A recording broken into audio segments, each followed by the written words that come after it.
What's going on? It's Detroit YB. We with TampaMystic and Industry's Most Wanted podcast. Laying Lord on the floor, we was built to get more.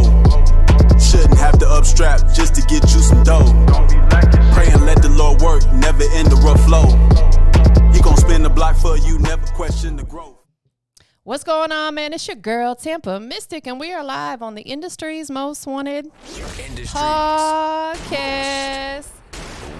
I heard we got Detroit in the building. Detroit YB, what's going on with you, fam? What up, though? What up, though? It's good to see you again. It's been a little minute. Been a minute, yeah. Been a while. You've been working? Yeah. On your grind? Yeah. Hustling? You as well. You know what I'm saying? We both have. You know what I'm saying? Well. That's what it's all about. That's why I wanted you to come back so we could catch up. Facts. You know what I'm saying? Introduce yourself.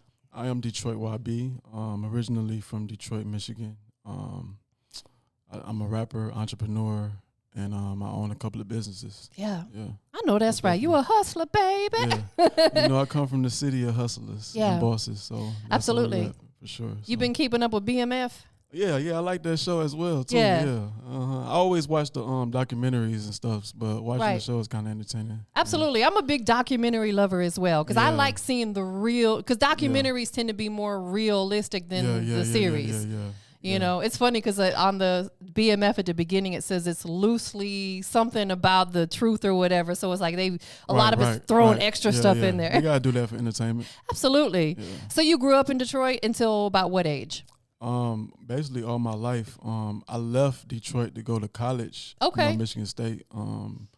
Around 17, 18. Yeah. And then when I came here, I was around 25. So I left probably Detroit around 25. But Michigan altogether 25. Got you. Yeah. What was it like growing up out there? It was tough. I was basically around a good foundation, you know what I'm saying, growing up. So it was tough as far as outside of that foundation, as being in the streets and stuff and seeing things and being caught up in different things. My mom that couldn't like stop me from seeing or, pursuing or whatever. Yeah. It was hard in that aspect, but overall, I had a good, growing up, you know what I'm saying, as far as from my mom and from my stepfather who was at the time, you know what I'm saying? But streetwise, it's crazy. Yeah. Like deaths, we don't really have gangs and stuff. It's really just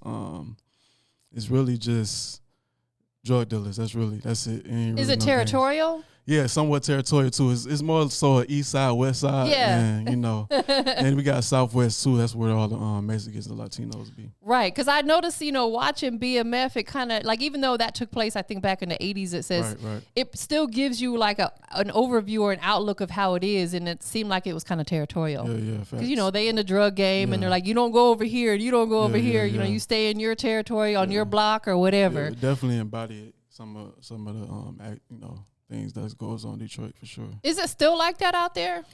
Not as much because they trying to make it a tourist city now. Right. You know what I'm saying? Small town. Every time I go down there, it's something different, especially downtown. So I haven't even experienced everything in downtown yet. So when I go back down there, I got to really experience. But they definitely turn into a tourist area.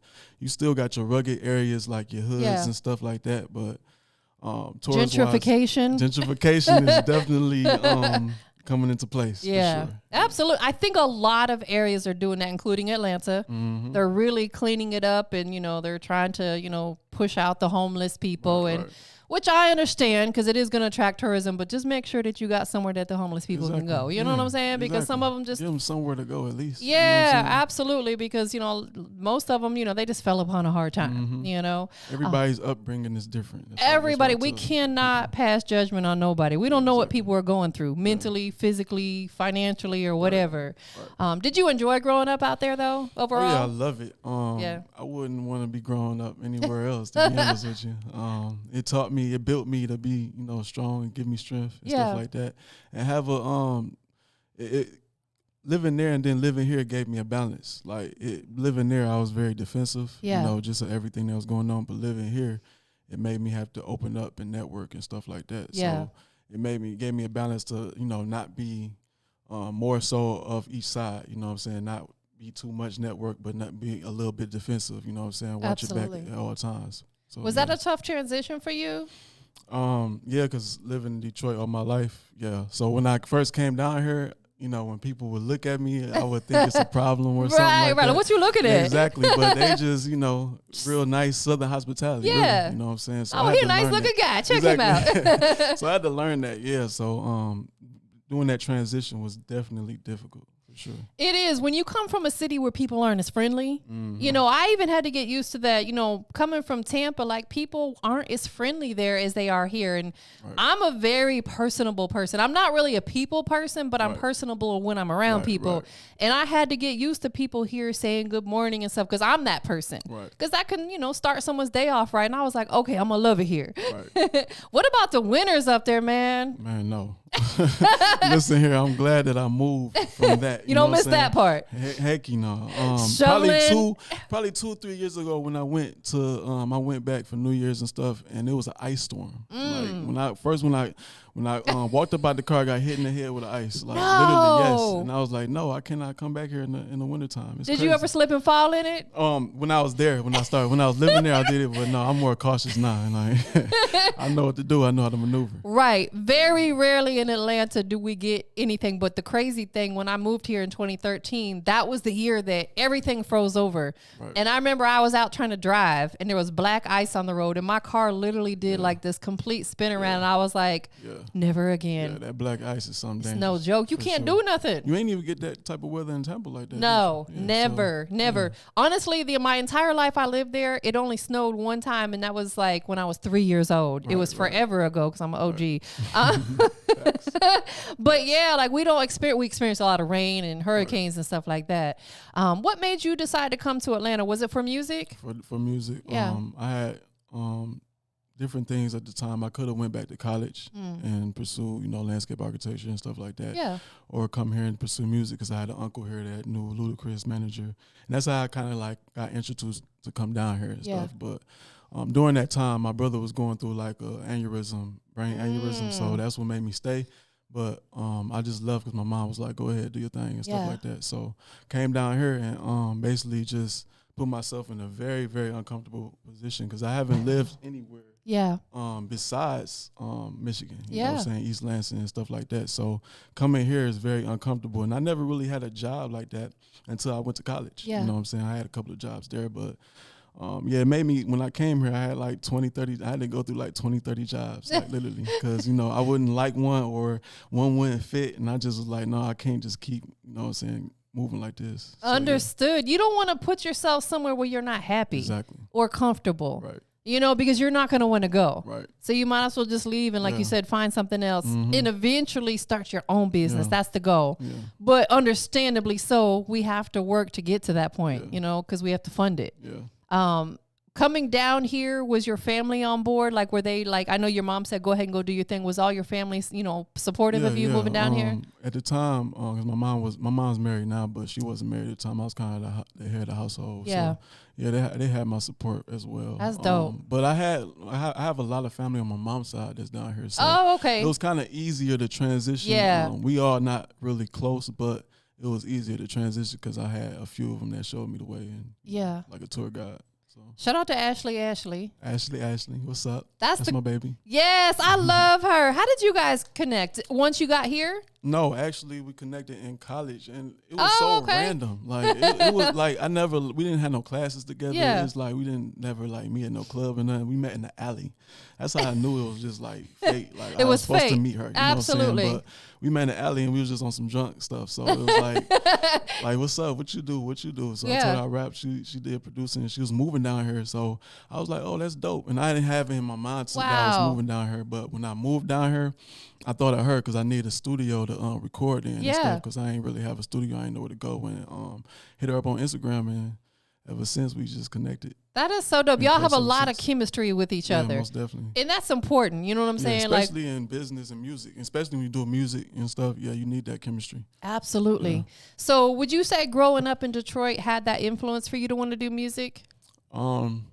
Somewhat. Growing up, I started off as doing beats first. So I wasn't really into rapping. I started doing rapping when my stepfather died. And it made me just give myself an outlet to like vent. You know, I never was a kid that vented, you know what I'm saying? I never had nobody to go talk to. Yeah. Not even my mom, because my mom, she dealt with, I don't know, she tries to like emulate how she want her kids to grow up and how she want her kids to be. So it's like, I don't want to like always like flood her with, you know, certain things, because I don't know how she would react. And then her upbringing is different. Like she came up as a good girl, but she lived in the hood. You know what I'm saying? But when she got introduced to you know, church and stuff and God, her whole like you know, thought process changed. Right. So you don't want to bring like certain like stuff to her and stuff like that. So that's why I thought as a child, you know what I'm saying? But we have a good relationship. We talk about everything now. That's dope. And your stepfather, you guys had a great relationship, it sounds like? Somewhat, but you know, as a kid, like when you don't have your real father, it's hard to like accept what you have now in the moment, because you're being selfish basically. Like you're thinking like, oh, I don't have my real father, so I don't know who this man is, like, right. You know what I'm saying? But we, as in the whole, he still like held his composure. You know, he still treated me like one of his own. So I always appreciated that from him. You know. Absolutely. It's an adjustment for both of you. Exactly. Because, you know, you're new to him, he's new to you. And, you know, especially as a child, how old were you when he came into your life? Around like 8 to 10, I think. Yeah. See, that's a vulnerable period. Mm-hmm. You know, like boys, you know, Flex. That's a real vulnerable period. And, you know, especially you being a boy, you probably felt like you needed to guard your mom and take care of your mom and stuff like that. Facts. But it's a blessing that you guys, you know, definitely worked through all that. Right. Mm-hmm. That is amazing. So now that you're down here, how long you been in Atlanta? 7 years now. You've been here 7 years already? 7 years. I'm almost to like being a local. 10 years, I feel like it's local status. Right, you know right. So, I'll be 10 years in October, so I guess I'll be I'll be considered an ATLian. I'm changing my name to Atlanta Mystic. I'm just kidding. And you're gonna be Atlanta YB. Let's get it. Hey, name change is coming. Gotta take over the territory. That's funny, because I think we kind of talked about this last time. We really represent where we're from. Oh yeah, got to. You know what I'm saying? Definitely. I always rep Detroit everywhere I go. You know what I'm saying? That's why I put in my name, just so people know just offhand. You know I'm with you on that. I gotta tell you, you know already where I'm from. What does the YB stand for? Young Boss. When I had a rap name, it was first Ambitious. Okay. But then it turned into YB as far as Young Ambitious. But I was like, that sounded too close to the cuss words. So I'm like, I don't want to do that. So I'm like, no, I'm gonna just put Detroit and put YB, and then that just stands for Young Boss, because you know I'm a young boss. I love it. Because it's unique. Mm-hmm. Absolutely nobody out there has that name. Right. What was the very first song that you put out on the digital platforms? Take us back. Can you remember that? Get 'Em. It was Get 'Em from, it was a single that I had put out, a solo single called Get 'Em. And it was produced by Juice Guy. Shout out to Juice Guy. He's actually doing his thing out here. He's under Murder Inc. Okay. Gotti. Oh, okay, dope. He kind of engineers for their artists and other different artists like Amaretta and all them. So shout out to him. He was actually the first person I bought a beat from. Oh, okay. So the experience was definitely dope. But yeah, that was the first song, Get 'Em. So if we went back and listened to Get 'Em, oh my God. You will hear a totally different YB. Like that's where I was gonna go with it. Totally different YB. Just learning his delivery, kind of just a little rugged, but you know, still substantial. Still substantial music. You know, I always made substantial music. I didn't never just play around with it. You feel me? The music that you do put out, for people who haven't heard it, whether it be some of your older music or newer music, what do you want them to get when they tune in and hear it for the first time? That no matter what you're going through, you know, you can get out of it. Yeah. You know what I'm saying? Like with all songs, I want to talk about the struggle, but also redemption. You know what I'm saying? Also, like, you can get out of this situation, and there's different ways. I can show you my way, you know what I'm saying? My way might not work for you, but you could find a way, you know what I'm saying, as far as growth and elevation. But I just want to, you know, uplift people really with my music, because, you know, music is very powerful. You know, music is frequencies, and it goes into the soul, and it speaks to people, what I'm saying, moods and everything. Absolutely. Certain frequencies can change your whole demeanor and how you feel. Exactly. And we need that music to uplift us because there's so much ugliness going on in the world. A lot of ugliness. People have anxiety, so we turn to music to soothe our soul, per se. Even if it is not necessarily, R&B type music, certain rap music or whatever, we just relate to it. Just makes us feel good. Right. Like I put on YF and Lucci sometimes because, he has that pain music, and sometimes some days you just go through some crazy stuff and you put it on. You put Detroit YB on, you're going to feel good when you listen to it. What was the first full album or like EP that you put out? The first EP was The Heart of My City. That's the first one I put out. It was basically just it wasn't really structured how I structure my albums and stuff now. It was just a bunch of singles, but all in all, it was just talking about the me growing up in the city and just the love of my city. That's why I put it The Heart of My City. What did you learn from that project until now? Because I heard you say that it wasn't how you structure your projects now. What difference is there in how you structure it now? I try to stay on topic with everything that I put out. Make sure that it's a beginning, middle, and end. It's a plot, like problem and the solution, you know what I'm saying? So I always just try to make sure that that's embedded in all my music, you know what I'm saying? So, but with that one, it was just a bunch of singles that I did, and that's when I first started doing music. Like when we talked before, I went to Rock Nation, and I just need to bring them something. So most of that music was just on that EP, and I just wanted to put something out. Absolutely. For people. Do you write? Oh yeah, I write all the time. Pen and pad? Pen and pad. Love it. Love writing. So I freestyle sometimes. It's like very slight, but I love writing. It just I think a lot. I'm one of them thinkers that just overthink. Like Me too. Like I think about a thought. You know what I'm saying? So I think about 100 scenarios. So so I need to really just write it and manifest it and just put it on paper. Absolutely. It's funny because I was just telling my last guest, because her and I were having the same conversation, and I was telling her how I have sleep anxiety. I have a hard time falling asleep. Right, me too. And I was at my doctor last week, and I was sharing with him, and he told me what you need to do is get yourself a journal and start writing at night. Whatever those thoughts that are in your head, write them down. Right. Pour them onto the paper. Right. That's a safe place. Right. I'm like, and when I thought about what he said, I was like, this must be what artists go through with their music. They pour it out and they write it. So I can now appreciate a writer a little bit more. Facts. Before I was like, okay, maybe, artists used to write, but they don't do it so much anymore. Now, when he analogized that for me, I was like, that makes sense. Right. So you're definitely a writer. Yeah, and you manifest in everything. People try to, do the punch in and stuff like that and, make it easier. But when you have structure, you're going to come out with a better record. Absolutely. Do you have like all your notes and notepads and stuff from over the years of you writing? No, I don't. My mom probably do. She probably have it somewhere. Moms in storage. keep that stuff. Yeah, most definitely. She still has VHSs in storage and stuff like love that. It. So yeah, she probably has it in storage. But me personally, I don't keep nothing from the past. I don't even keep pictures like that. Yeah, it's hard for me to keep up with stuff like that. But I try my best. You know what I'm saying? I try. What's been the most personal song that you've released?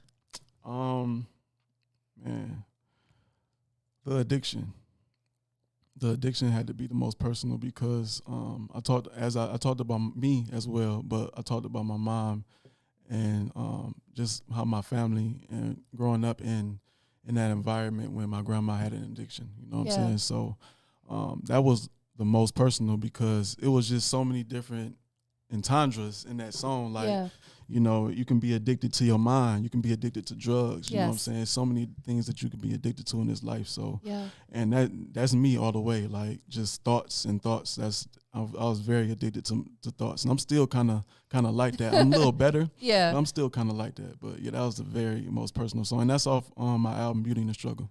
That is dope. I'm going to definitely check it out. I want to listen to it because I always like to know an artist's most personal song because to me it tells me you poured yourself into it. Yeah, featuring Ashley as well. Shout out to Ashley. She's so beautiful and cute. I love her. What are some of the things that you're working on right now? Right now, I'm just, as I said, I'm pushing the album right now, Living Sacrifice, which I released last year.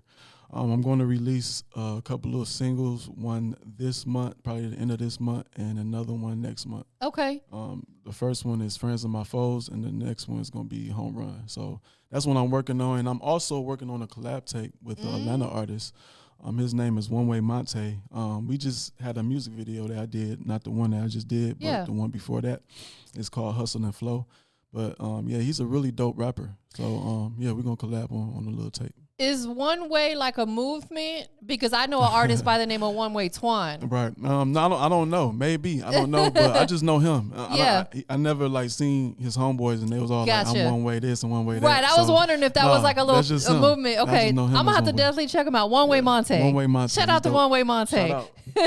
Most definitely. That is dope, man. Well, let's talk about this brand that you brought today. You know what I'm saying? Gotta hold it up so everybody can see it. You know what I'm saying? I'm loving the green. Look, it matches me because I'm such a camo's timeless. This color green like hitting. This jungle green. Yeah, that green hitting for sure. It Money is green. Definitely. Tell us about your brand. Do your own research. AKA Dior. I know people may be thinking like, oh, that's what you taking from Christian Dior. No, this is the black-owned version of Dior. Yeah.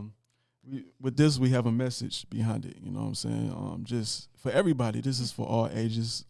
Anybody can do their own research. You know, self-research is very important. Yes. You know what I'm saying? It's good to like get opinions from everybody, but you know, you should take those opinions and form your own opinion through, you know, your own research. So I try to push that message as far as possible, especially through my music, because I've been like that all my life. Yeah. You know, ever since as a kid, like just teaching myself things, everything, like how to play basketball, just how to rap, you know, how to make beats. I kind of had help with my stepfather, but, you know, just teaching myself everything, you feel me? But, yeah. That's what this brand came from. And I want to kind of do more things as far as embed like the plant-based into it, you know what I'm saying, as far as, for example, ingredients, you know what I'm saying, you want to see what the ingredients is on the container, you don't know what certain things is, you can go on the app or you can go on this website and look it up and see how it affects you, you know what I'm saying, so I'm really trying to put that together right now. I have a lot of things written as far as how I want to define everything and how I want everything, you know, plastered on the platform. Yeah. I'm just looking for a programmer. So that would be amazing because like you said, there's a lot of people that don't know how to read labels. Yeah. They'll go and they'll look at the basic part, but they don't like dive deep in there and see all those ugly ingredients that are in there. The majority don't even look at the ingredients. They don't. They don't even look at the ingredients. So that's another problem. That's another whole issue in itself. You know so much processed stuff and just ugly stuff we're putting into our body. And, you know, like I was saying, I've got to get back on that regimen. Right. You know what I'm saying? Because I have fibromyalgia. I don't know if you're familiar with that or not. I have fibromyalgia and I have an autoimmune disorder that I've had my entire life. I have a lot of inflammation and pain in my joints. So I'm like, I know I need to change my diet back because I wasn't having the issues until I started incorporating certain things like wheat and gluten. Right. I need to get that out of my life. Kick it to the curb. Herbs. You need herbs. All that. Yeah, natural stuff, supplements and stuff like that. Yeah, I'm going to send you a list of things. Please. I need to get back into it, you know, and it's been a minute. So, cause I'm like, I need to lose, I want to lose like 40 pounds and I know I can do it. I just got to do it. You know what I'm saying? Definitely. Where can people buy the merch at? Right now the site is down. Go to my, Instagram right now. Do your own research LLC and just DM me and I put it together. But the website should be up around Friday. Today is Tuesday. Yeah, Friday. Okay. So that should be up Friday and y'all can go on there. But as of now, we just doing, direct. Got you. So what all do you have right now in stock? Hoodies, tracksuits, and shirts. Dope. I'm still trying to get certain tracksuits for the ladies because I had a bestseller, man. With the hoodie and the bra, they loved it. It was a hit. It's a tracksuit, yes. Yeah. And it's like it felt good, and it got little pockets and stuff. And that's dope. The girls work out in it and stuff. So I got to find that, but hoodies, shirts, and tracksuits. We need some socks too. We do, yeah. Socks. I'm going. My mom gave me the idea of doing cups and stuff like that. Oh, so I'm yeah. gonna get into like cups and different phone cases. So socks is on the list as well. Socks, absolutely, because you got to think about from the consumer standpoint. What would you use? Right. You know what I'm saying? Cups. Everybody uses cup. Everybody needs a dope phone case. You know what I'm saying? Everybody wears socks. You know what I'm saying? So just thinking about from the consumer standpoint, what would you use or wear? Right. Absolutely. What about hats? Yeah, I got hats as well too. I was going to make some today. I don't have any in stock right now, but Yeah, I have hats. I have research hats and Detroit YB hats. So. Are you pressing up all your own clothes? As of right now, yeah. Wow.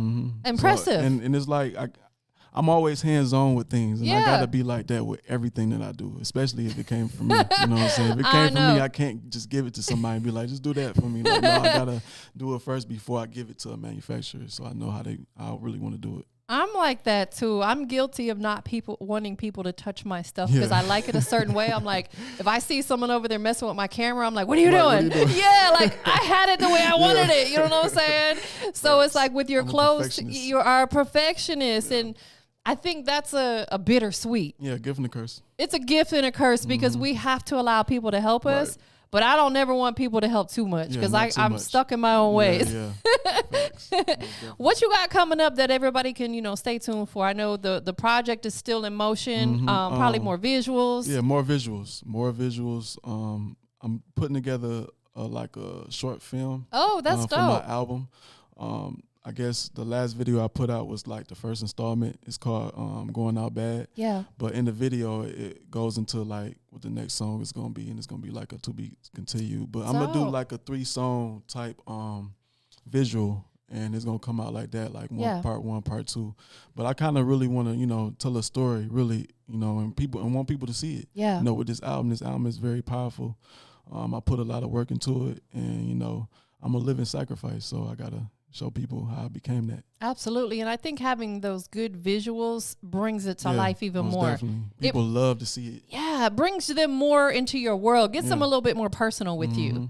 And that's what people want. That's what your fans want. They want to know a little bit more about you, but you don't want to ever let them in too much. Yeah. You know what I'm saying? Because there's some weirdos out there, some creepers. I'm a very personal person anyway, so. You have to be mindful of what you put out there because trust me, even if you put it out there for 5 minutes and delete it, somebody's seen it. They could have screenshot, screen record. Somebody don't seen it. So just be proactive. Think about what you do before you actually do it. Any young artist that's coming into this business, what piece of advice could you offer them?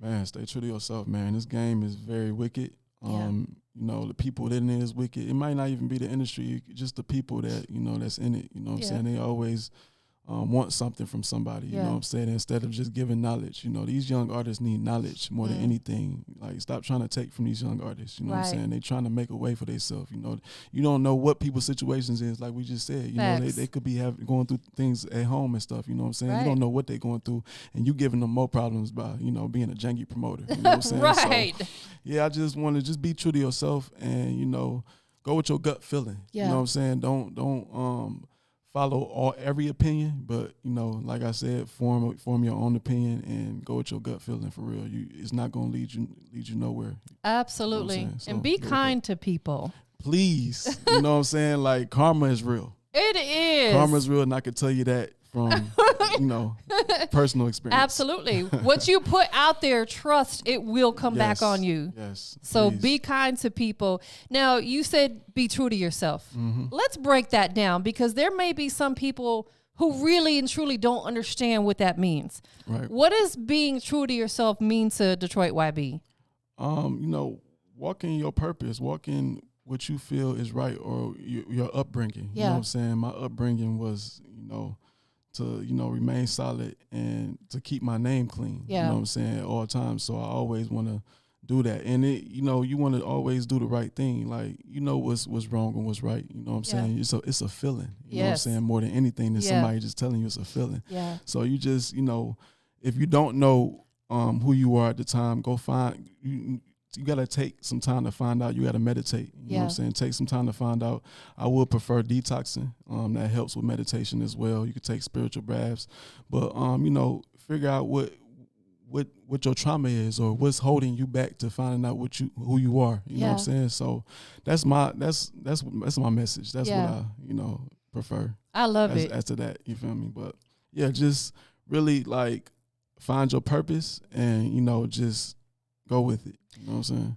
And you'll be a whole lot happier, I'm too. telling you, for real. Like you'll be at following peace. The crowd, you know what I'm saying? You're going to be lost in the sauce. Yes, you'll never be at peace. What's going on? Right. Yeah, and then you're going to just be following everybody's opinions for the rest of your life. You can't live like that. We ain't trying to fit in. We want to stand out. It's going to be the death of you. It will be. So It will be. Absolutely. You know, it's like we got to learn to be more of a leader than a follower. Yeah.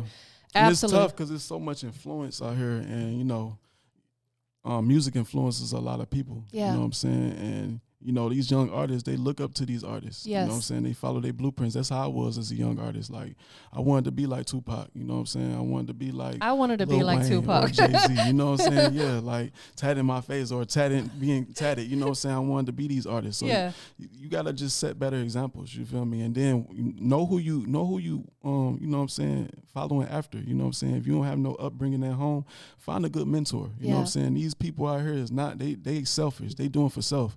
And they not really caring how you feel about what they doing. You feel me? So just, you know, follow your purpose, and, you know, if you don't know that, then, you know, say do what I said. You feel me? Yeah. Absolutely. and if social media becomes a major part of your life, back off from it. Please. Yeah, social media, that's a whole different lifestyle. It's a whole different life, whole different reality in people's minds, you know what I'm saying? So yeah, please get off of that.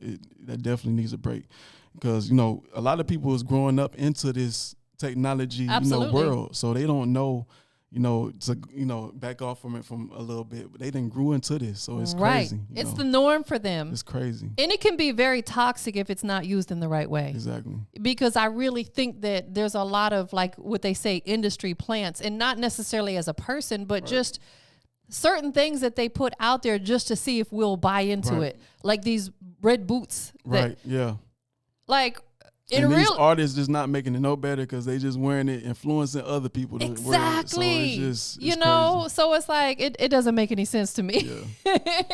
Tell us one more time where people can tap in. You said the website will be back up on Friday. What's the website? Friday, the website is Shop Dior, shopdior.com. As of right now, go to my Instagram or Facebook, Do Your Own Research LLC, and just direct message me, and we'll get to you for sure. Under that brand, Do Your Own Research LLC, I know you got the merch. Is there other things that you're doing underneath that brand as well? I'm having some Detroit YB merch. I don't have any with me right now, but Detroit YB merch as well. Okay. We're going to kind of push out our plant-based items. Like I'm gonna start doing sea moss and thank you capsules as far as sea moss and burdock root and holistic blend and stuff like that. I need all that. Yeah, I'm gonna definitely. You're my healer. You're my shaman. I want to be a lot of people's healer. So yeah, I'm that's in the works. It's just I'm a one-man army, so you know. I love it. I just gotta get to it, most definitely. It takes time. Yeah. You know, because like we said, we don't like too many people to get involved in our situation. Time is on your side. Don't, you know what I'm saying? Don't rush things. Time is on your side. You feel me? Just be patient. Trust the process. Yeah.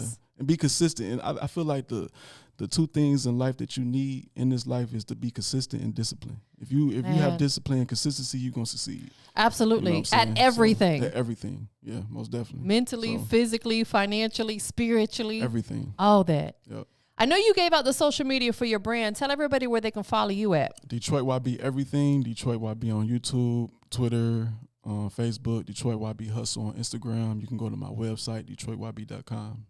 Google Detroit YB. So Detroit YB Everything. He everywhere, y'all. Everywhere. You gotta put it everywhere.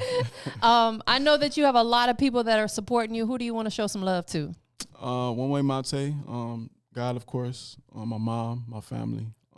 Ashley, I love you, baby. And all my supporters, you know what I'm saying? I love y'all for real. Y'all keep me going. It's definitely hard being an artist, especially an independent artist in this industry, because not only do you have to face the backlash and the trials that goes on in this industry, you got to do everything yourself. Yes. You know what I'm saying? Like, you know, being under a label is easy because everybody, they do all the work. You know what I'm saying? All you got to do is do the music. That's right. When you an independent artist, you got to do the music. You got to do the promo. You got to do the marketing. You got to write. You got to make sure you producing the music. If you're a producer, you got to produce the beats. Like, you got to make sure you do everything and everything is on point. So I would just, you know, have a team. You know, get a team. And if you don't have a team, like I said, it takes time. Just be patient. You know what I'm saying? And research. If you research, and people, please read. If you read I'm telling you, the answers is right in front of your face. That's right. It's very powerful. Yeah. Knowledge is power. Knowledge is power. You know, and like you said, it's right there. Whether you Google it or go to YouTube or pick up a book, right, you're going to find the answer that you need. Exactly. Last but not least, we're live. Industry's Most Wanted, right? Yeah. Detroit YB in the building. TampaMystic. Let's go. Go ahead and let them know what makes you the industry's most wanted. What makes me the industry's most wanted is I'm here to, change people, be the change I want to see. Yes. You know what I'm saying? In my music, in my endeavors, in my businesses, just be the change I want to see. And, be a good example to young artists and anybody that's looking to open a business and stuff like that. So I just want to, that's what makes me the industry's most wanted. It's perfect. I love it. Appreciate you being here. Boom. Appreciate you for having me. Absolutely. For a second time, man. And it's going to be a third time and a fourth time. Absolutely, because you're going to be my healer. Looking forward to it. Let's get it. We up out of here, y'all. Let's go. By the hater, laying Lord on the floor. We was built to get more. Shouldn't have to upstrap